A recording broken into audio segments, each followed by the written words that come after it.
मुख्यमंत्री अजितदादा पवार असतील यांचे अंगरक्षक म्हणून ते अनेक वर्ष काम करत होते आणि त्यांच्या जाण्याने विटा व सूर्यनगर वासियांना खूप दुःख झालेलं आहे. ही अत्यंत दुःखद घटना आहे. एक विटा व सूर्यनगर वासियांसाठी, श्रीकृष्ण सोसायटी वाल्यांसाठी ही दुःखाचा डोंगर कोसळलेला आहे आणि आमच्या पूर्ण विटा व सूर्यनगर वासियांच्या वतीने त्यांना आणि अजितदादांना आम्ही श्रद्धांजली वाहतो.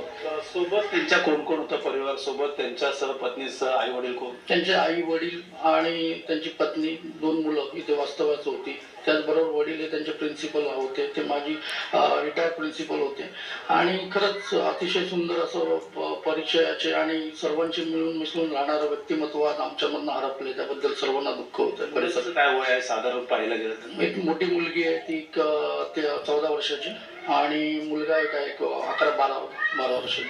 काही तुम्ही कधीपासून ओळखतात? अजित पवार यांच्यासोबत आणखी 5 जणांचा या अपघातामध्ये मृत्यू झालेला आहे. बारामती हॉस्पिटलच्या बाहेर कार्यकर्त्यांची अजित पवार यांच्यावर प्रेम करणाऱ्यांची मोठी गर्दी झाली. एक आक्रोश पाहायला मिळतोय.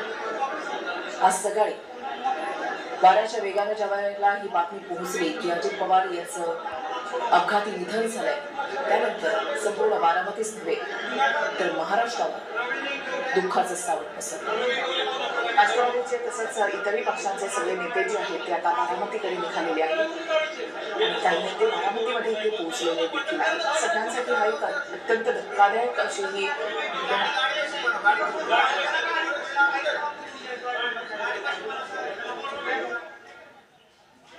जीवापारपर्यंत करायचे मात्र आज अजित पवार आपल्यामध्ये नाहीत.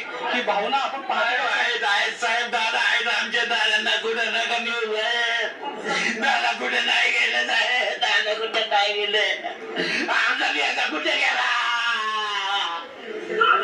दादा.